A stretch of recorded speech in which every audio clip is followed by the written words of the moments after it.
Yeah. Jacob turned around and looked at her. This was his chance to learn a little more about the bracelets. Sophie was the dragon princess, after all. You know about these bracelets? He asked. Sophie nodded and replied, These are special bracelets only possessed by the inspectors. They are the same as the handcuffs that the normal police use to restrain criminals. Criminals? Jacob felt quite sensitive about the word criminal. An inspector can put these bracelets on the cultivators who make mistakes and break rules. The purpose is to restrain the strength and supernatural power, and also so that the criminals don't run away. But it seems that the bracelets given by Susan are simply level 1 bracelets, which are only used to restrain strength. Moreover, whoever wears it could open it with a secret spell, Sophie explained patiently. Jacob stared at the bracelets in shock. He then looked at Sophie in surprise. He didn't know anything about the background of these bracelets, and he didn't expect Sophie to explain it to him in so much detail. He continued to look at her, taking in all the information and not sure what to think of it. Seeing him look so confused, Sophie said, These 2 bracelets are like a treasure. It is an honor that Susan gave them to you. Jacob just nodded as he was at a loss for words. It sure didn't feel like an honor. He then turned around to face the desk, trying to bring his focus back to the questions Sophie had circled. Susan knew about the fight I got into on the basketball court. Putting them on me is probably some kind of a punishment, thought Jacob. Jacob and Sophie were soon immersed in solving her homework questions and didn't even realize it was time for dinner. Helen had to climb upstairs in person to tell them, and both of them left the desk promptly. As Helen led them downstairs, she turned around and saw Sophie grabbing onto Jacob's sleeve as they both climbed down the steps, and this immediately brought a smile to her face. Mom, what are you smiling about? Sophie asked her, raising one eyebrow. Nothing, said Helen, and walked quickly to the dining room. Dracon and Jacob's grandma had already sat down at the dinner table and were engrossed in a conversation.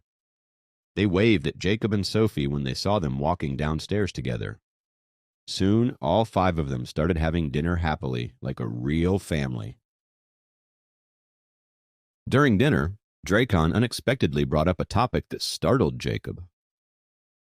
Jacob, your grandma said that your parents would be back this Thursday. How about having dinner together this Thursday night so that we can get to know each other better? He asked. Huh? Jacob froze for a second. He had expected that both families would meet each other at some point, but he didn't think it would all happen so quickly. Yeah, Helen and her family have taken such good care of me, and I really hope that your parents can invite them to dinner at our house too, and meet them as soon as possible, said Grandma, agreeing with Dracon. Speechless, Jacob looked at Dracon and then at Helen. He had a feeling that something extraordinary was about to go down at the gathering. Sophie stopped eating as well. She stared blankly at everyone at the dinner table, as if waiting for an exam result. She wasn't sure if she was ready to meet her fiancé's parents yet, though she had been wise enough to keep quiet because she knew that Jacob's grandma didn't know anything yet.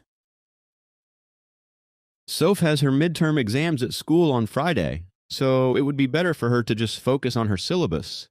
We can wait until the weekend and then talk about the dinner, Jacob suggested, after pondering for a few minutes.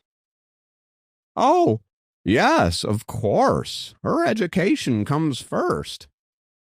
Grandma was a bit relieved. She had begun to wonder why Jacob was so hesitant when it was time for him to show his appreciation to Sophie's parents. But now she knew it was all because he was concerned about Sophie's midterm exams.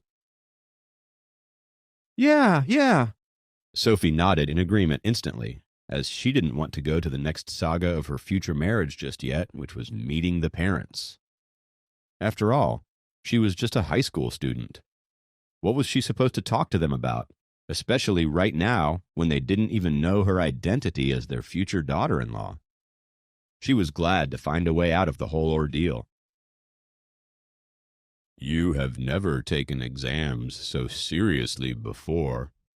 You even went out during the final exams last year. How come you are so serious about it this time? Dracon said. I want to get good grades this time, Sophie answered, sincerely. She really did want to get good grades. She had been working hard ever since Jacob had taken over as her tutor. We'll see about that, Dracon teased her. Sophie frowned with discontent at her father's words, as did Jacob. He knew that Dracon didn't mean to discourage Sophie, but he felt the need to stand up for her. Soph has been working really hard on her subjects these past few weeks, Jacob blurted. I don't need you to put in a good word for me. Sophie gave him a look, though the person she was really mad at was her father. Fine, fine. There is no rush. We will discuss this matter on the weekend. Grandma tried to mediate the dispute. After dinner, Sophie went back to her room to study some more, and Jacob got ready to go back to his dorm. He wanted to talk to Sophie once to make sure she wasn't still angry, but it was impossible with his grandmother right there. Jacob left half-heartedly and took a cab back to his college. As he reached his room, he found all his roommates sitting together playing board games. Jacob put his bag on his desk, changed his clothes, and was about to get into his bed to shut his eyes. But before he could, Sam grabbed his wrist and asked, "What the hell? Where'd you get these bracelets?" "From a booth on the side of the road. They're nice, aren't they?" Jacob was exhausted, so he blurted out the first explanation that came to his mind. "Bracelets? Are you a girl?" Sam taunted him. Jacob didn't know what to say. He knew that if Sam ever found out that these bracelets were from Susan, he would be willing to wear them all over his body. "But they are nice bracelets." One of the roommates came closer, got a better look at the two shiny trinkets on Jacob's wrist, and commented. "Seems like they match your necklace," the other guy said, and his eyes lit up. "Don't tell me they're from Susan again." "They do seem to match." Sam finally realized that they had revealed Jacob's little secret and started screaming. "Don't be so nosy." Pushing his face away, Jacob jumped onto his bed to rest. However, the bed bent a lot more than he had intended it to, so much so that it almost broke. "Be gentle with the bed. We're not getting new ones anytime soon," Sam yelled. How can one be gentle when you are wearing bracelets that weigh 110 pounds? Jacob thought, and sighed as he picked up the book beside his pillow and began to read. Wednesday turned out to be a normal day, much to Jacob's relief, whose exciting days didn't seem to be coming to an end. The only thing that the students talked about was the discipline announcement posted in the administrative building. However, the topic didn't have any influence on Jacob anymore. All the students were still giving him strange looks around the campus, but he was getting used to them and wasn't too bothered about them. He had to remind himself to be in a good mood all day. Otherwise, his bracelets would get unbearably heavy. It was nice to be in a good mood, but trying to force it was a challenge. He had to tutor Sophie at night. She was taking her exams very seriously. Jacob really liked this focused side of hers, though it meant that she wasn't paying much attention to him, much to his dismay. And, in a flash, it was Thursday.